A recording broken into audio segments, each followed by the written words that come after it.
Welcome, everybody, to episode 4 of the Classic IndyCar Series podcast. I am your host, Josh Baird, and today with me I have a special guest of Nolan, and he is one of the broadcasters for RaceCar TV. And today we're just going to talk about life as a broadcaster for the Classic IndyCar Series. We're going to cover a little bit of how we felt the 2020 season went, and then start looking more forward into 2021 with the race coming up here pretty shortly.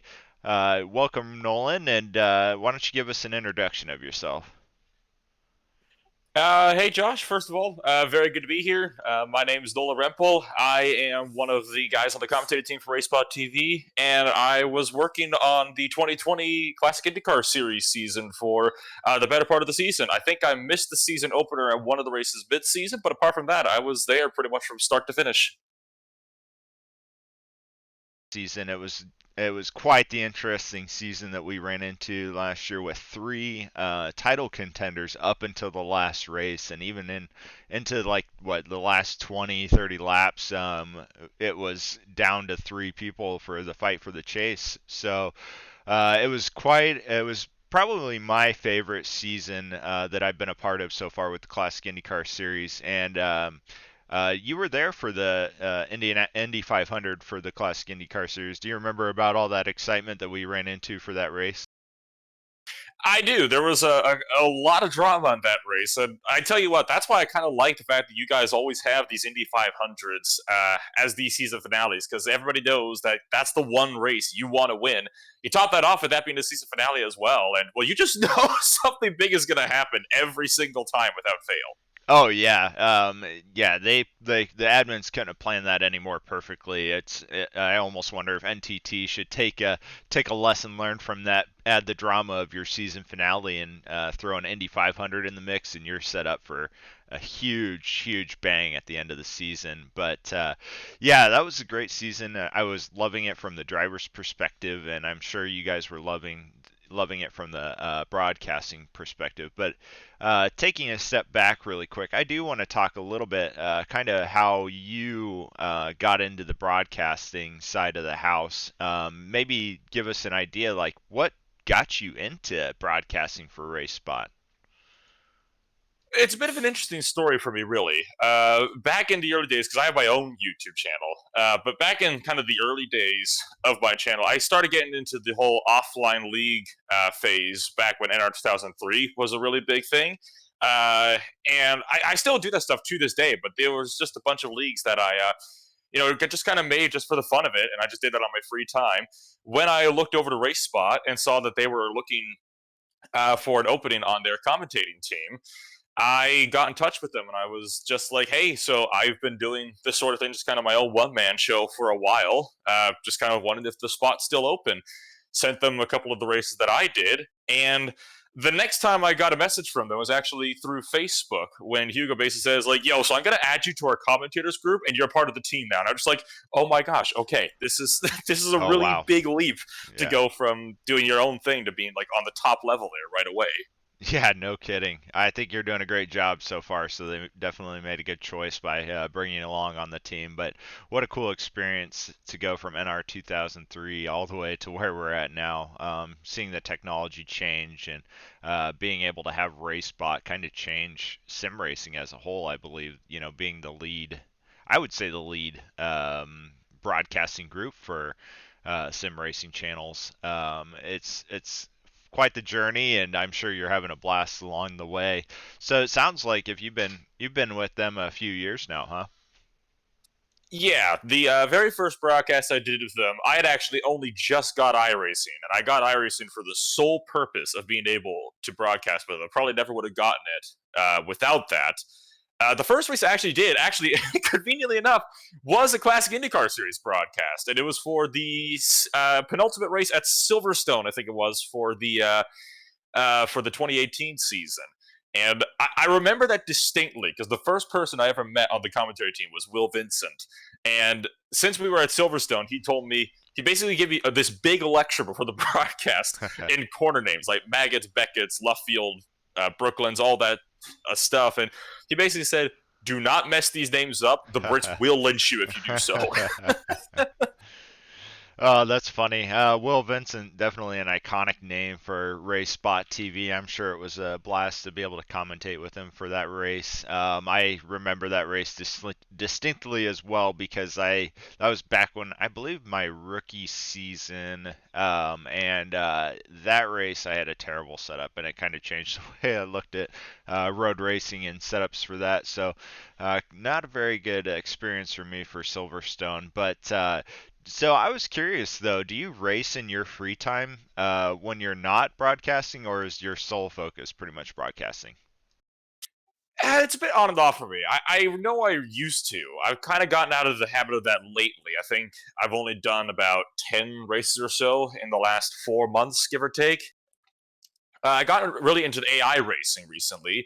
I know that's been a new feature that I've been trying to experiment with, especially with kind of multi-class club racing, trying to simulate some of the races that sometimes take place at my own local track. And I find that to be a lot funner, more mainly because it's not as competitive when you know that there's absolutely no consequence for sending a dive bomb up the inside four wide into turn one at Lime Yeah. Rock Park.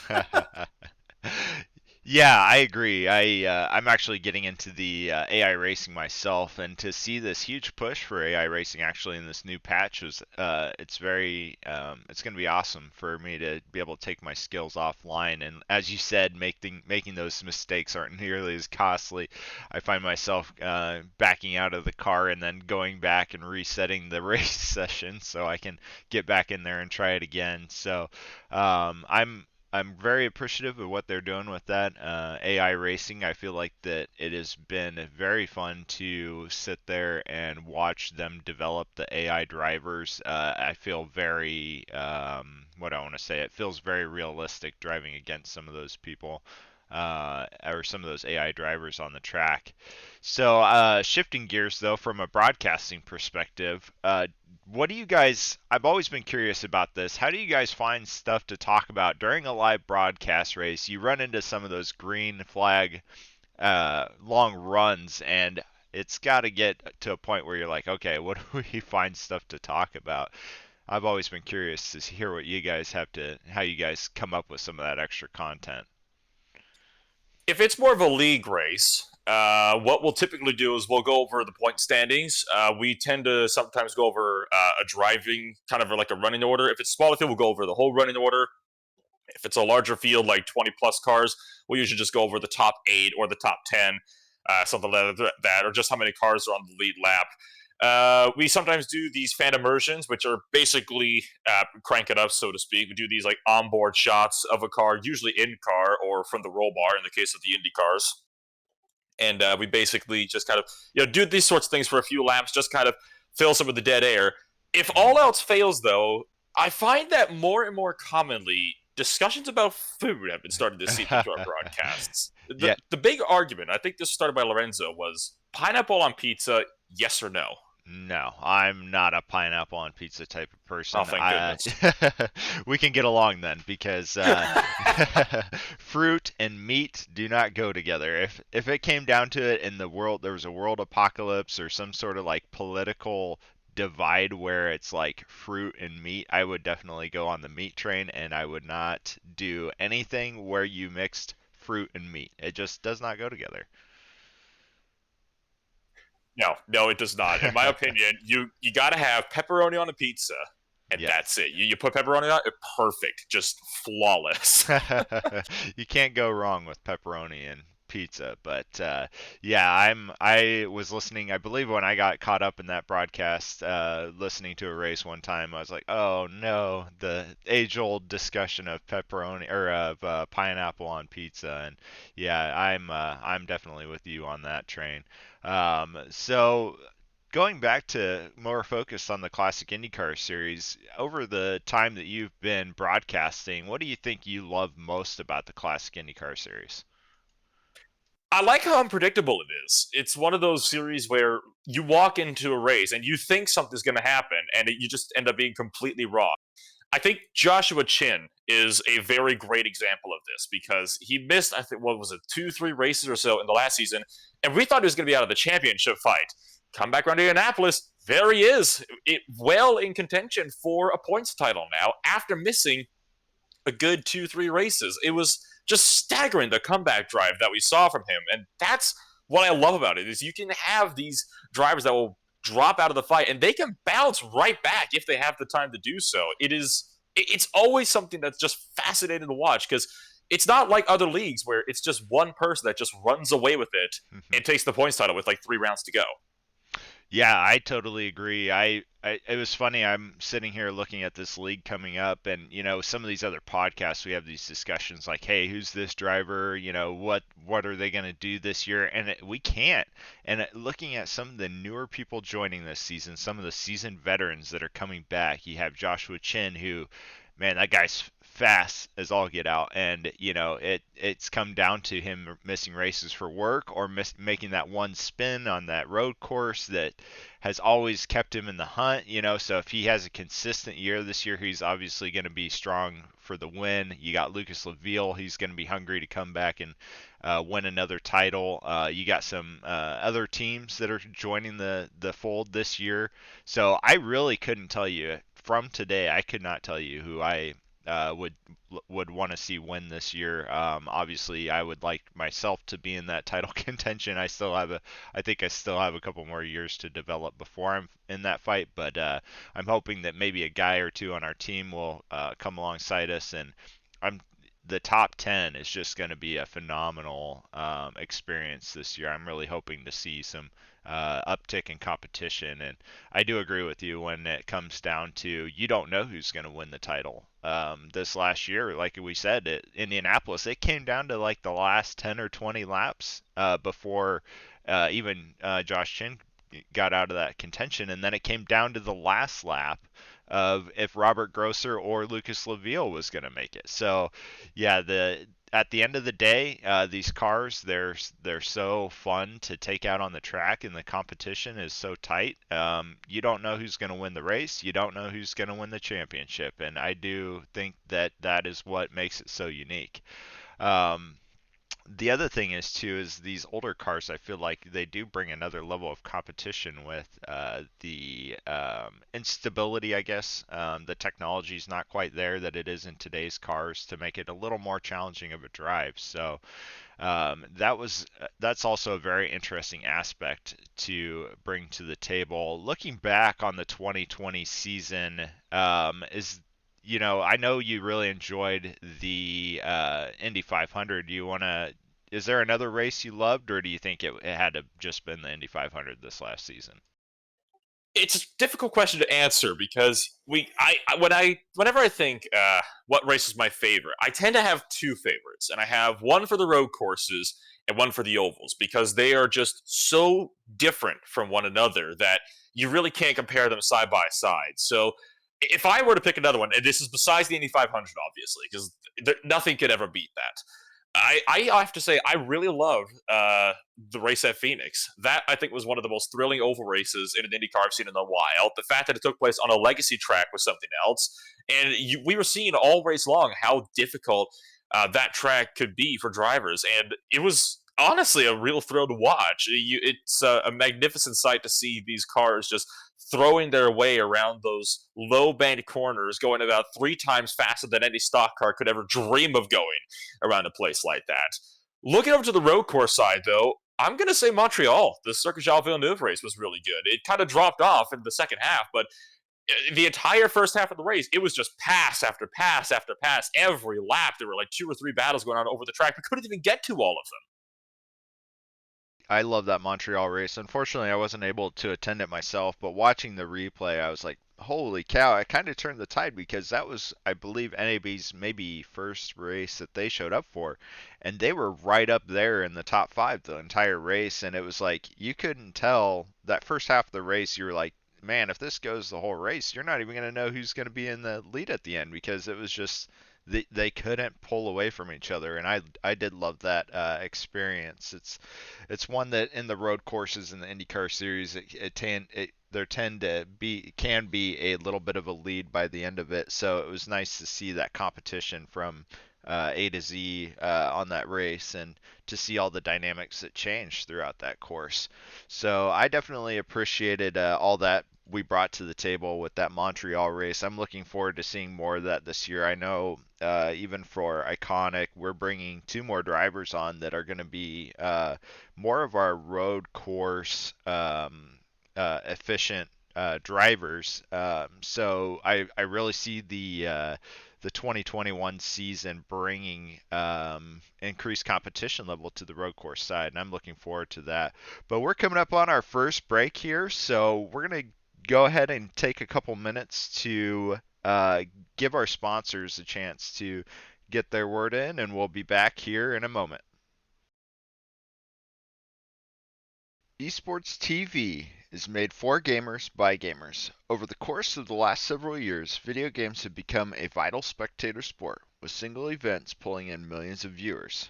This channel was launched designed to meet a demand for the round-the-clock coverage of esports athletes and gaming franchises from an insider perspective. ESTV is the first ever dedicated channel for esports and gaming personalities. Check out estv.co for more details.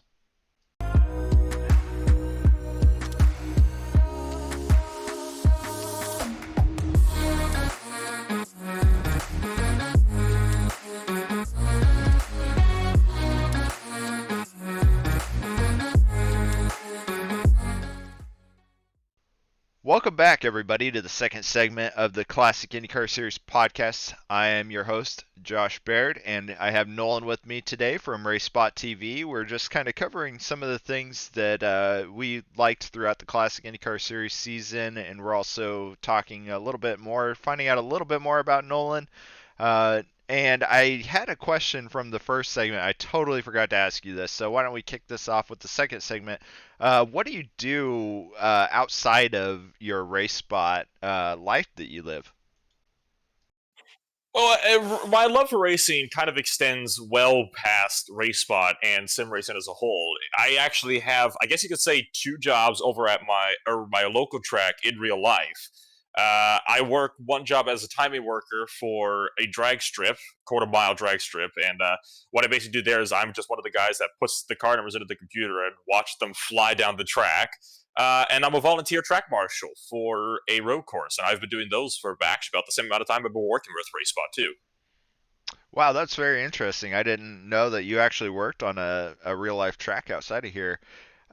So for the drag strip part, was there any cars that were like, I got to know if there's any cars that you were like, holy cow, that was a sleeper car that just blew another car, or any other interesting experience from the drag strip portion? Now that you mention it, yes, there was. There was one car that was going up against this Corvette looking thing. This was on one of our street legal nights. So that's one of the nights where you can just kind of take whatever car you want, you can race it as you brought. It wasn't a typical race weekend, Okay. so it was definitely more heads up. But it was going up against this Corvette. I'm pretty sure this was like one of those like old kind of 70s beater cars, Hmm. and it was looking like that Corvette had it in the bag. Nope, I'm pretty sure that Corvette was still at the eighth mile by the time that other one made it all the way down to the quarter. Wow. Yeah, I always love hopping on YouTube just to look up those kind of videos where the underdog, appeared underdog, just smokes that car off the track. And so I think I would enjoy being able to go out to a drag strip sometime on, like you said, maybe a street legal night where you get some of those sleeper cars that go out there and take on the big dogs. That would be a lot of fun. And I'm sure you have a lot of fun on the road course side as well, huh?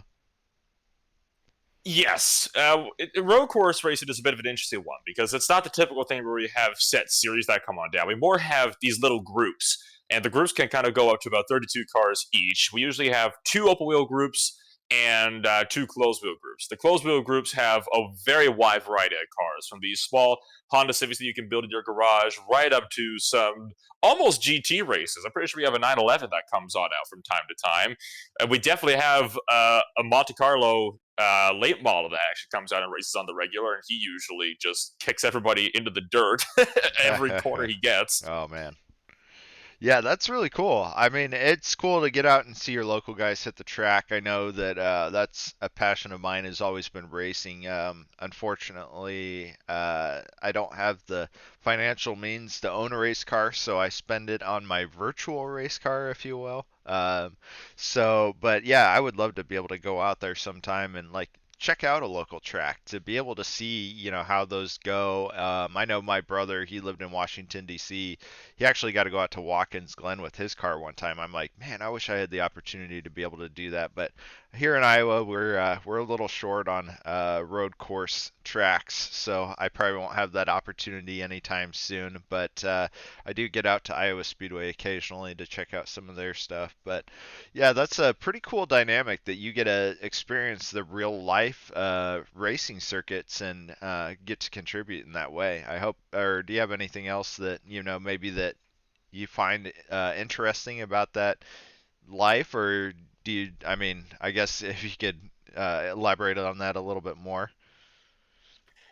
If I had to kind of say what felt different, I will say it does feel a lot different to be actually down trackside rather than being up in a set of grandstands. It is a completely different perspective, and honestly, it feels a lot more exciting when you're actually working as a track marshal. And I think the reason for that is because you're so much more involved with the sport as a whole. You're not just watching the cars going around. It's about as close as you can get without being an actual driver yourself. So that's what I really love about it is just how involved you get to be and just the thrill you get when you watch these cars come by you because you just don't get a feel as to how fast they're going until you have to watch them fly by 2 feet in front of your face. Yeah, that's true. I can imagine. It's quite a different dynamic, and I'm sure you get to see a little bit more of the background, maybe some of the drama and stuff like that that the drivers have to go through more than just sitting in the stands and listening to it. That's a very cool opportunity that you get to be able to do that. So that was cool that you got to share that with us. So actually, we're gonna go ahead and move back into the Classic IndyCar Series. Discussion, and I think I want to look more forward into the 2021 season. I'm going to take this time really quick. We're going to go ahead and read the schedule. We're going to start off here on the 21st at Phillip Island, and then we're going to the completed Long Beach Street Circuit. I am so excited for that. And then Kansas Speedway, Twin Ring Motegi, Watkins Glen, and then Richmond. And then we're going to move into the summer break and then come back to a Triple Crown at Michigan. And then off to Sonoma for the new layout that iRacing has provided for us. Chicagoland, Mid Ohio, Road America, and then finishing off with Indy 500. And obviously, Indy's going to be great this year. I have a feeling it's going to be just like last year, where we're going to have multiple people fighting for the championship points. It sounds like you're going to be along for most of those rides with us, but as long as your schedule cooperates in real life, I know that's an issue for just about everybody in the sim racing community, so we understand that for sure. Is there any circuits in there that you're on automatically like, ooh man, that's going to be a lot of fun? This again is kind of coming back to what I said earlier about how I have to pick favorites for both road course and for ovals because you just can't really compare them together. So I'll start this time with the road course side. Road America, just straight up. That track is probably one of the best circuits you could possibly get for racing. It's got all these really long straightaways into these really hard braking zones, quite a few of them in downhill braking zones too, especially down for I believe it's turn five, the first left-hander you got on the circuit. That is no doubt going to be the most thrilling road course race you have this season by far. One track that jumped out for me, though, was Richmond for the oval side. It's a track that is really big in the stock car racing scene, but I don't usually see it a whole lot in the IndyCar scene because usually they're going to Iowa. So I can't wait to see what's going to happen at Richmond because we don't often get to see short track racing in IndyCars, especially these old IndyCars. And actually, in fact, the one after the summer break as well at Michigan. I haven't seen a IndyCar race at Michigan in a long time too. So both those races are definitely going to be ones to watch for. Yeah, I agree with that 100%. Richmond, I know I had a little bit of trouble in my rookie season dealing with that track, but I'm going to come back and look to reclaim my chance at taking away hopefully a race win at Richmond. I know it's a very intense track. I believe it's actually one of the last tracks that we ran into a time limit because there was so many cautions. But I think we're going to come back this time and be able to redeem ourselves at Richmond. It's a tight track. It's super fast. Very similar to Iowa in nature, but a little more challenging from a driver's perspective. So I'm sure we'll see a ton of action at that course.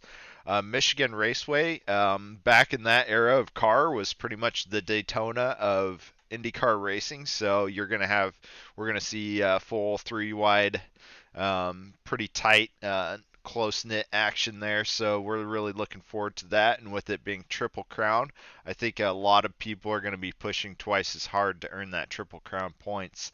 And then the other one is Road America that you mentioned, and I also love Road America. It's probably top five in road courses for me, just because, like you said, you have the high-speed straights, you have the high downforce corners for an IndyCar that makes it so much fun to try and get that perfect setup, and then you have those tight downhill turns in hard braking zones that make it that much more challenging to race on that track. So Road America is going to be a lot of fun for me. If I had to pick two, for myself, one being a street and one being a road course. I guess I just alluded to. Mine's probably going to be Long Beach, just because seeing that finished and seeing the Indy cars take it for the first time here in the Classic IndyCar Series on that finished course, it's going to be so much fun. I know right after it came out, I took a test drive on it, and the amount of detail that iRacing put into making that circuit feel so real, it was just unbelievable. So I'm super excited for that. And then I think for the oval, I'm probably going to go ahead and say Michigan as well, and Richmond, just because Richmond, I want to, have that. I love those short track racing. It definitely makes things more intense. And then Michigan is the exact antithesis, or it's the exact opposite of Richmond. So it's going to be interesting dynamic to see, who shows up for who's the road course expert, who's the short oval expert, and who's the super speedway expert. So it'll add an interesting dynamic to get all of those different styles of tracks out for all these different drivers to show their talents. So I'm really looking forward to that. It's going to be an awesome season. I'm looking forward to all these new drivers and all the returning drivers that'll be showing up this season. So we're going to go ahead and carry on into the next part that I wanted to talk about too, is some of the returning drivers this year. Um, Last year we had quite a few people in the title contention, three people up until the last race, and then we had the top 10 were also in a battle amongst themselves. So a lot of those people are returning this next year. I know Joshua Chin's obviously going to be a favorite. Lucas Laville, Robert Grosser, big names. Jamie Wilson, I've heard, has been putting a lot of practice in the off season, and so Team Chimera is going to be a threat as usual. We had a couple people, Randy Shoemake and Logan Simmons, last season that had their maiden wins. So maybe look to see those two come back this year and put a couple more wins under their belt as well. So I'm going to take a second here. I thought I had the list ready for me, but it looks like I'm going to have to pull it up again. But is there anybody that you're looking forward to from last year you want to see come back this year to go ahead and make a shot for the championship or a few race wins at that? Ooh, that's dangerous. I've had a bit of a commentator's curse recently. If I had to take a guess, I'm honestly a huge Joshua Chin fan. I mean, I loved seeing him bounce back from where he was in the last season. It's just a shame that he didn't manage to pull out what he needed to in the last few rounds. I think that if it was more of a 15 race season rather than a 13 race season, I genuinely think Chin could have taken that title. But it just didn't play out from the way he wanted to, and Laville ended up coming out on top. But I would say Chin and Laville are going to be the big two to watch for. Laville for obvious reasons because he's the defending champion, but Chin as well just because of how dominant he can be on the track sometimes. I mean, one of the really dominant performances that strikes me was actually at Detroit just last year. He lapped every car up to second place, and he was only about 4 seconds off the gearbox of second place as well.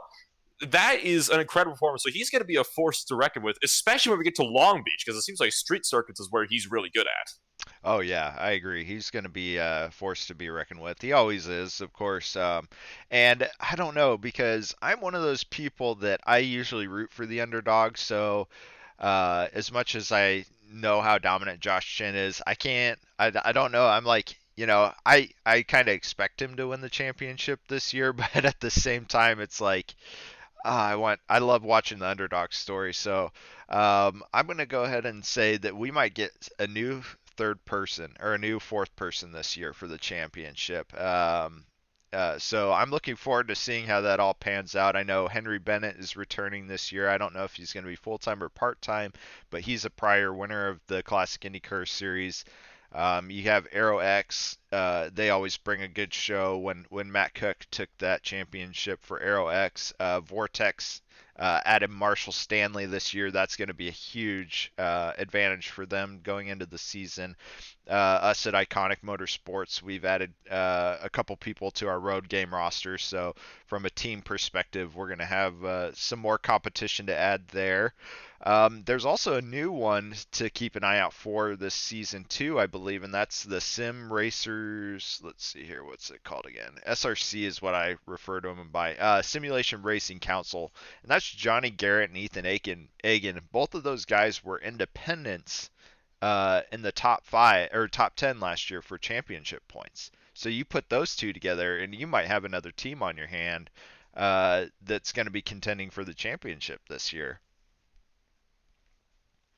I it's going to be interesting for sure. I mean, you got these new drivers coming in and a couple of newer teams as well, and they have to go up against the old breed. Guys like Robert Groscher that have been here for a long time. It really is kind of the case at this point where if you can beat Groscher, LaVille, and Chin, you can prove that you can be a worthy adversary in this season because it is just so hard to beat some of those guys in these types of races. It's going to be very fascinating to see how these new guys handle the challenges because they've got a lot of stiff competition ahead of them. Yeah, for sure. Last podcast, we were talking about it, and Vortex is like the Team Penske.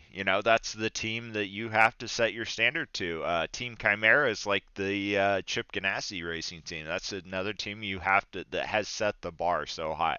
So if you beat those two teams, you really have a good shot at winning the championship this year. But man, trying to beat those two teams, that's a high task. I think it's one that there's a couple teams that are hungry to try and beat those teams this year. So I'm really looking forward to seeing what these guys, to seeing what this season brings.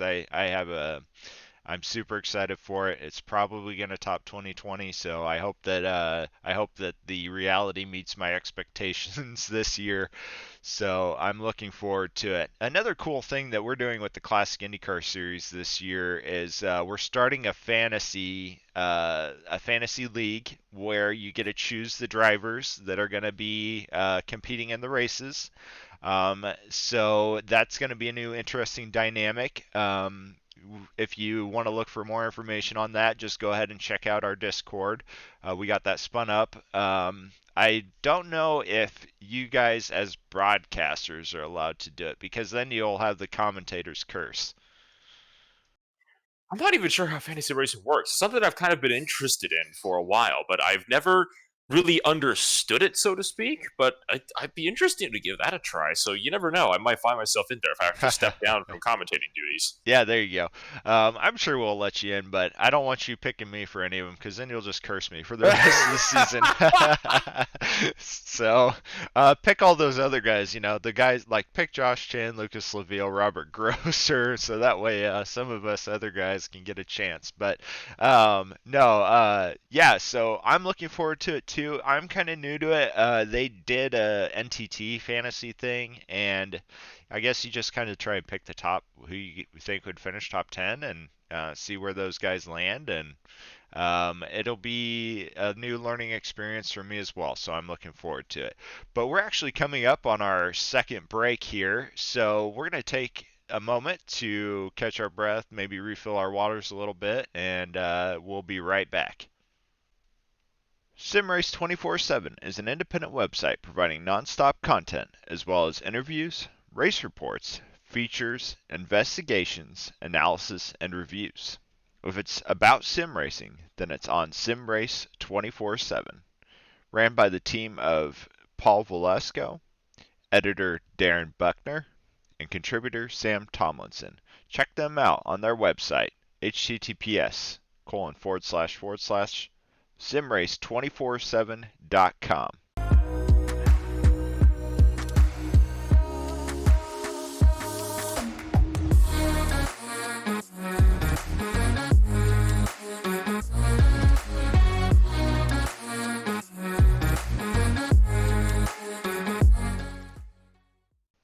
Welcome back, everybody, to the Classic IndyCar Series podcast, episode 4. I'm here with Nolan, and we're discussing some more things about Classic IndyCar Series. We talked quite a bit about the 2021 season. We learned more about Nolan here today, and here in this last segment, we're going to kind of talk about the broadcast side of the house for Classic IndyCar Series.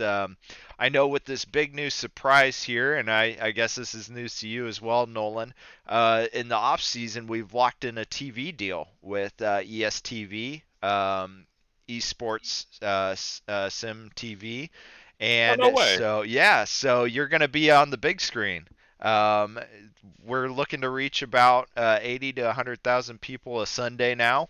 As on TV, so I'm super excited about that opportunity. Hopefully, give us a chance to show our moms at home how much we're making it in the sim racing world. So yeah, how do you feel about the opportunity that we're going to be on ESTV here in the coming season? Well, no pressure. I tell you what, that's gonna be the biggest audience I've ever had to do. I think the biggest I've done so far has only been a few hundred, so that'll be that'll be very interesting to see. I know, Mom, when I tell her about this, she is going to be pestering me to figure out where the heck she can get this. Yeah, so it's going to be on Roku. There's a couple other links that I think it's going to be on Sling. So we'll go ahead and throw the links around if anybody needs them. But yeah, it's going to be so exciting.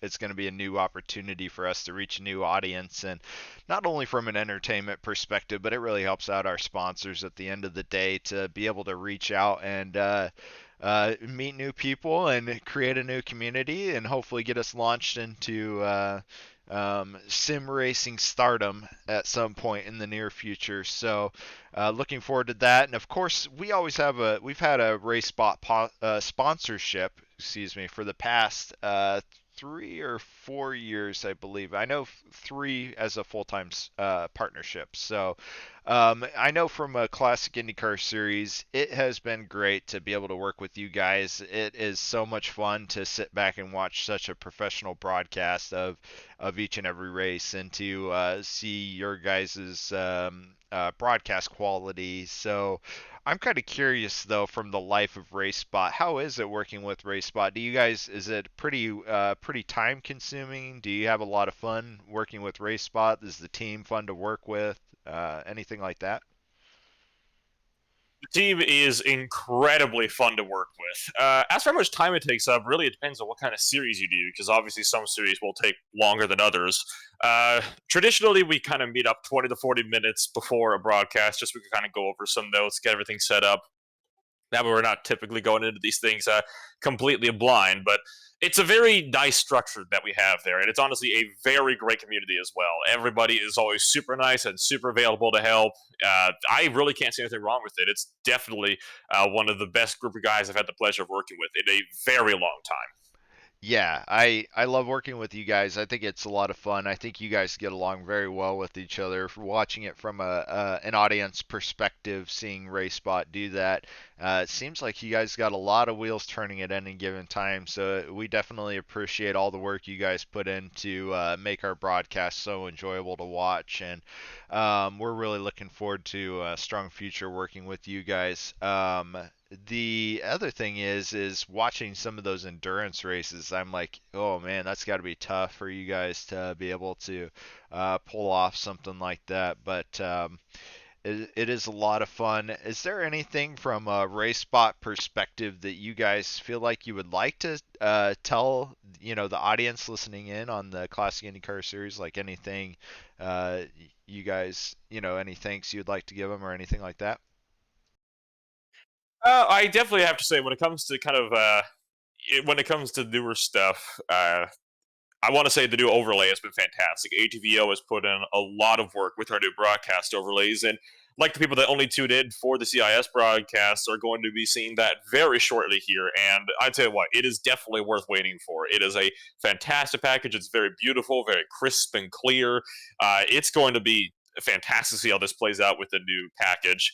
Uh, Otherwise, it's honestly a big team effort of what we got going there. So it's just more of a huge thanks to everybody that puts so much time in, from the guest commentators we sometimes have on, like guys like Rob Howden, all the way to the guys that are there from every step of the way, like Hugo Louise, Will Vincent, Connor and Maddox. Those are some of the guys that did producing for the series behind cameras last season. It's a huge team effort, and it's obviously something that we wouldn't be able to do without any one of those people there. Yeah, I agree. It is amazing to watch how they've developed over the years, and you got guys like Randy and Hugo and Will Vincent that are have become iconic names in the sim racing community just because of how well RaceBot has done to provide quality broadcasts over the years. So we're looking forward to a great 2021 season. I have not personally had a chance to check out the new ATVO or yeah ATVO, right? Yes, yes, it ATVO, is. yeah. So the new ATVO overlay. I will definitely take an opportunity to watch one of your guys' recent races to see this new overlay because I'm looking forward to it. It sounds like it's going to be pretty sweet to have on all these broadcasts going forward. But I think we're getting pretty close to running up against the time limit here. I once again I want to say a very big special thank you for you guys joining us. In the Classic IndyCar series to have you guys alongside for the ride. It's been a huge pleasure and continue to hopefully have a long relationship with you guys. And looking forward to providing a very entertaining season for you broadcasters. Hopefully, keep you guys talking and not talking about food this season. So, hopefully, we get that opportunity to keep people at the edge of their seats. And looking forward to some of the races like Richmond and Road America, and seeing some of these teams that are coming up, as in. Iconic and Aero X. It's gonna be Aero X and as newcomers, SRC as newcomers, but then having the veteran Team Chimeras and the gosh, I'm having a brain fart right now. Vortex Sim Racing. So yeah, it's gonna be very entertaining, and hopefully with this new ESTV deal, we're gonna draw on a new crowd.